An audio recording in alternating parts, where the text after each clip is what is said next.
Uma epidemia de ansiedade. Aumentou o número de pacientes que precisam de medicamentos para dormir, para se acalmar, para se livrar do estresse e conseguir suportar a imensa carga emocional dos dias de hoje.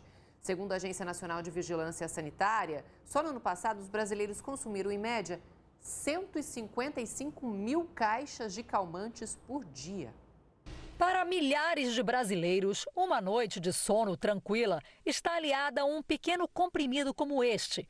Nunca se vendeu tantos medicamentos para combater a ansiedade e induzir o sono.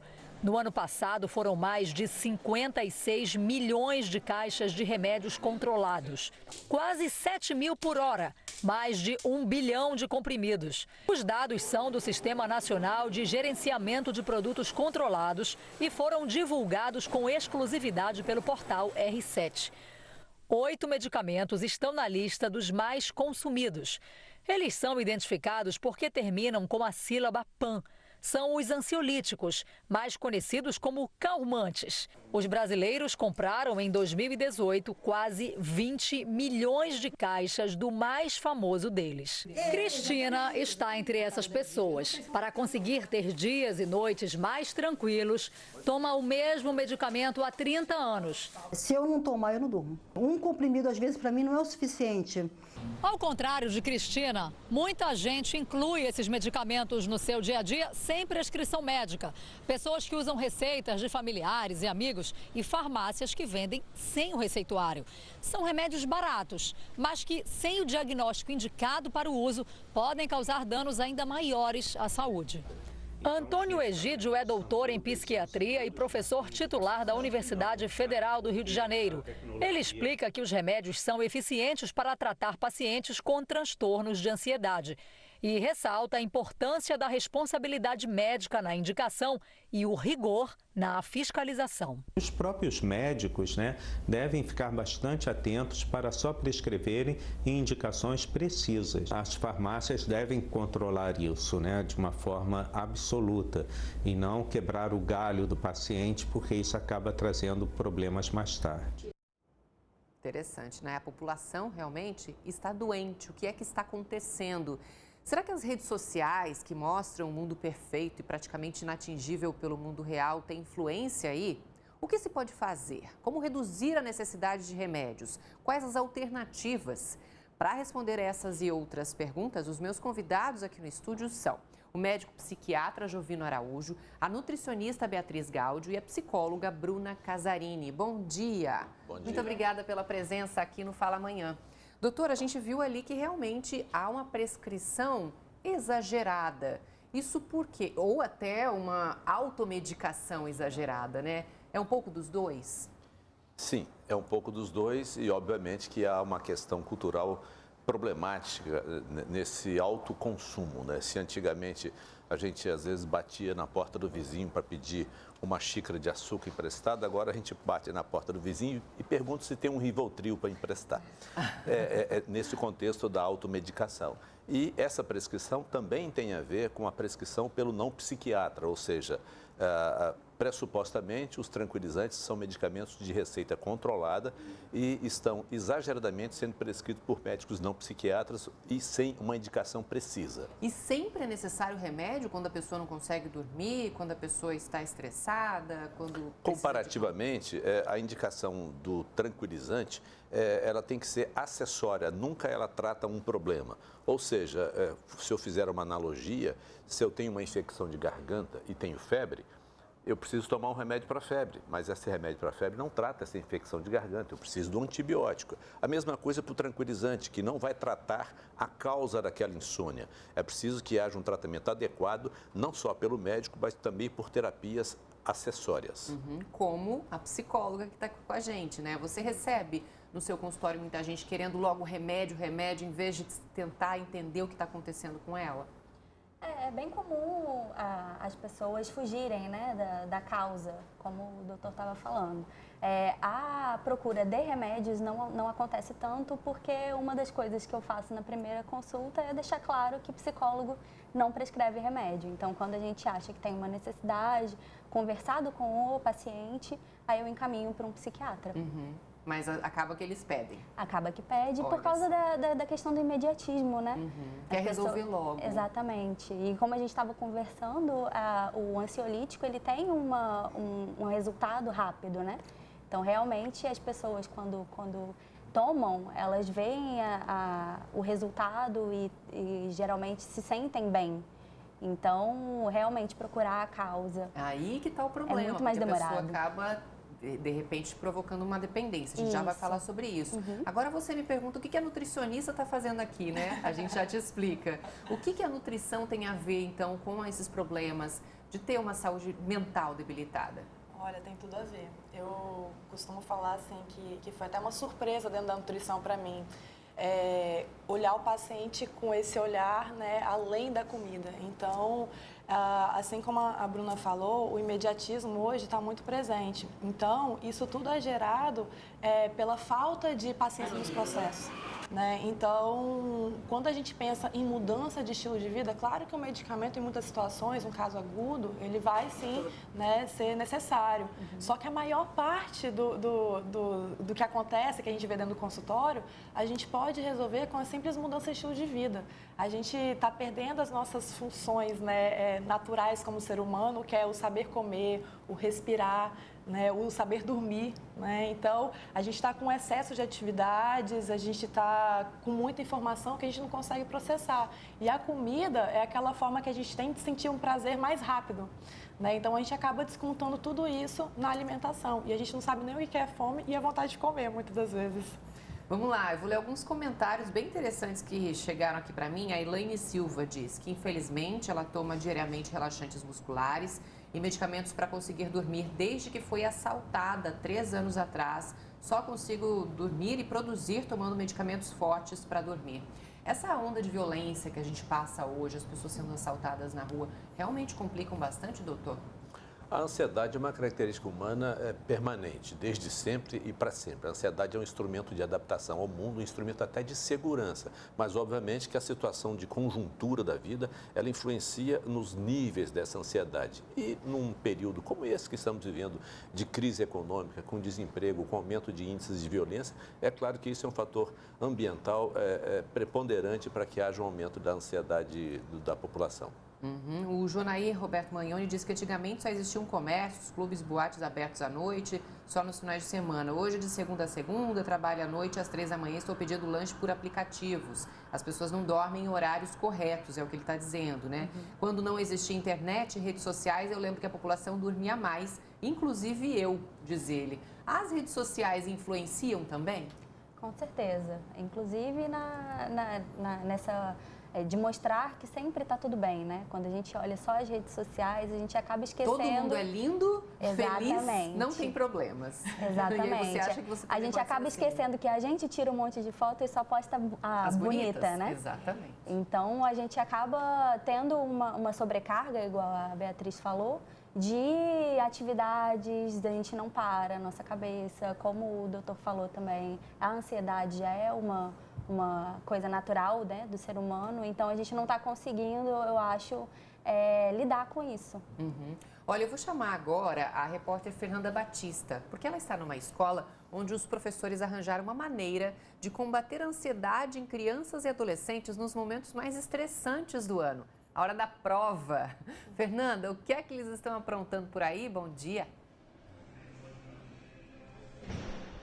Oi, Andressa, bom dia para você, bom dia para todo mundo. Bom, os profissionais aqui dessa escola particular de Vitória perceberam que os alunos ficam muito preocupados, ficam muito ansiosos semanas de prova. Inclusive, essa é uma semana de prova. O que eles fizeram? Eles decidiram colar pelas paredes aqui da escola mensagens de apoio para os alunos, logo na chegada mesmo. Ó. Estudar é o caminho, tenha uma boa prova, keep calm, fique calmo e faça uma boa prova. É dessa maneira que os alunos são recepcionados. Quando eles chegam, eles já veem essas mensagens aí pela entrada e também, olha só, Andressa, pelos corredores por onde os alunos têm que passar para poder chegar às salas de aula. Não sei se vocês estão escutando aí, ó, mas tem uma caixa de som, tá tocando uma música bem tranquila, uma música também para motivar essas crianças e adolescentes que nessa semana, como eu disse, ficam bastante preocupados, bastante ansiosos. É o caso da Isabelle, de 12 anos, está no 7º ano. Fica bastante ansiosa também? Muito, eu fico muito ansiosa. Eu fico tonta, eu fico com dor de cabeça, eu fico com dor no corpo, meu cabelo cai muito. Literalmente perde os cabelos? Sim, literalmente. Eu fui até o médico uma vez, porque eu fiquei muito tonta, eu não conseguia nem andar direito. Fui ao médico e fizemos exames, tudo isso, mas não deu nada, era só ansiedade mesmo. Quando você chega na escola, Isabelle, ouve essa música, lê essas mensagens, você fica mais calma, mais tranquila? Sim, eu fico mais calma, mais confiante, consigo fazer a prova e espero tirar uma boa nota. Que beleza, essa semana tá cheia de prova, né? Sim, muitas provas. Deixa eu falar com a pedagoga da escola, Sueila. Sueila, vocês percebem realmente que esse comportamento é não só da Isabelle, mas de todo mundo? Todas as crianças, a partir dos 7 aninhos, que estão participando dessa semana de avaliações, apresentam esse comportamento. Trazem um quadro de ansiedade bem gritante, assim também como a ansiedade dos pais. Por isso, nós decidimos fazer dessa semana uma semana diferente, de apoio, de confiança, dizer para os alunos que eles são capazes, que nós acreditamos no potencial deles. Espalhamos cartazes pela escola, preparamos suco de maracujá, chá de cidreira, mensagens no quadro, post-its colados na cadeira, os lápis da sabedoria. Então, assim, foram diversas e pequenas ações que estão fazendo toda a diferença nessa semana. Nessa sala aqui, Andressa, tá o pessoal do 1º ou 2º ano, Sueila? 2º ano, o pessoal de 8 aninhos, eles já estão fazendo prova, apesar de muito pequenininhos, prova de história hoje. E aí no quadro tem mensagens que eles mesmos escreveram, para de repente, quando ficam lá ansiosos, preocupados durante a prova, eles podem parar um pouquinho, dar uma olhada ali no quadro, dar uma respirada e seguir em frente. Os pais também deixaram mensagens para ele que eles podem ler durante as avaliações, não é isso? É isso mesmo. Os pais, a professora enviou para casa um pedido para que os pais fizessem mensagens, cartinhas, cartõezinhos, e aí mandaram para o Colégio Adventista e assim, durante a avaliação, durante a semana, que eles tiverem alguma dificuldade durante a avaliação, ficarem ansiosos, então eles podem pegar essa cartinha, podem tomar o suquinho, podem tomar o chazinho, podem ler a frase que eles mesmos fizeram para eles antes da prova, para que eles possam ficar tranquilos, confiantes. E o feedback tem sido o melhor possível. Pois eu ia perguntar exatamente isso. Quando vocês fazem esse tipo de ação, o resultado das provas é melhor? Com certeza, além do resultado ser melhor, as crianças ficam mais tranquilas e os pais mais confiantes também. Ontem, por exemplo, durante a entrada, hoje pela manhã também, que a gente liga a música para que eles possam entrar, os pais acompanham, sorriem, agradecem, porque disseram que nossos filhos estão indo para essa semana mais leves e confiantes. Tá certo, Sueila, muito obrigada. Andressa, até eu fiquei mais alegre, fiquei mais tranquila agora que eu entrei na escola, li essas frases, escutei essas músicas. E é isso aí, espero que vocês tenham gostado e tenham ficado com esse mesmo sentimento, essa mesma sensação aí no estúdio. Bacana, Fernanda. Muito obrigada, viu, pela sua participação e por mostrar essa iniciativa para a gente. Agora eu quero voltar aqui para o estúdio para fazer uma pergunta um pouco polêmica. Doutor, a gente não tem que aprender a lidar com esses momentos difíceis? Sempre tem que ter alguém nos abraçando? Qual o limite ali, né? É bacana o que a escola fez ou realmente, às vezes, não deixa a criança aprender a lidar com aquele momento mais difícil? É polêmico. É preciso a gente distinguir aquilo que eu chamei agora há pouco de uma ansiedade natural do ser humano daquilo que seria uma patologia, uma doença. Então, não dá para a gente aprender a curar uma doença, a se autocurar. Às vezes, o profissional, ele precisa de intervir. Uma ansiedade alta que esteja interferindo nas funções da rotina de uma pessoa, a pessoa precisa ter acesso a profissionais da competência daquela área. No caso, o psicólogo e o psiquiatra, que vão saber dar outros encaminhamentos necessários para cada indivíduo, para cada problema. Ou seja, a consciência de si, com certeza, tem importância, mas também é importante a gente utilizar os instrumentos que existem para a abordagem correta dos nossos problemas. Agora, e a psicóloga, como que vê essa questão aí, né? Entre você deixar crianças, adolescentes, né, passar por aquele momento difícil e se autocontrolar, ou a população, as pessoas que estão em volta, a família, os professores abraçarem e falar, calma, fica tranquilo. Qual o limite? Na verdade, em relação às crianças, foi o que o doutor falou. Precisa de um cuidado, né? Os cuidadores, os professores, os próprios pais têm que tentar entender, ter essa sensibilidade de procurar um profissional quando achar que está demais. Mas, ao mesmo tempo, a escola também achei muito bacana a iniciativa porque mostra que técnicas e outras abordagens podem ser realizadas para diminuir a ansiedade. Então, não necessariamente o remédio é a solução de tudo, né? A gente volta a falar sobre o consumo excessivo de medicamentos calmantes. Os meus convidados, para relembrar, são o médico psiquiatra Jovino Araújo, a nutricionista Beatriz Gaudi e a psicóloga Bruna Casarini. Vamos lá, tem muita pergunta chegando aqui pra gente. Olha só, muita gente que toma mesmo e está comentando aqui pra gente. A Raquel Miranda diz que mora no Ibis, ela é depressiva, faz uso de clonazepam, amitriptilina, eu estou lendo e nem sei direito o que é, sertralina e risperidona. Sofri um acidente de trabalho e tive sequelas, sofro até hoje. Eu era encarregada de confeitaria e hoje sou um nada. Bom, a Raquel diz que continua aí nesse processo de tomada de medicamentos. Qual o momento de parar? Existe um limite, doutor? A própria prescrição dela indica que ela está sendo acompanhada por um psiquiatra. Ela está fazendo o correto, ou seja, ela tem um problema psiquiátrico, um problema emocional importante e tem um profissional capacitado para conduzi-la, né? Ela não pode tomar a decisão de interromper o uso dessa medicação por si própria. Ela tem que consultar esse médico e ele vai saber conduzir esse processo, ou seja, a prescrição de uma medicação de controle, uma prescrição de uma medicação psiquiátrica, precisa ser feita por um psiquiatra e a retirada desse medicamento também precisa ser feita pelo psiquiatra. Então, só um psiquiatra, o seu psiquiatra, Raquel, vai poder te falar quando você poderá parar e quando você tiver alta realmente. Acrescentando, né, que é possível, sim, interromper quando ela estiver suficientemente equilibrada e bem para poder fazer essa interrupção. A Débora Martins Lírio diz que procura fazer algo que gosta para não viciar em medicamentos. Você percebe isso como nutricionista? Você percebe isso, que as pessoas acabam fazendo mais atividades físicas, procurando uma vida mais saudável e começam a melhorar? Com toda certeza.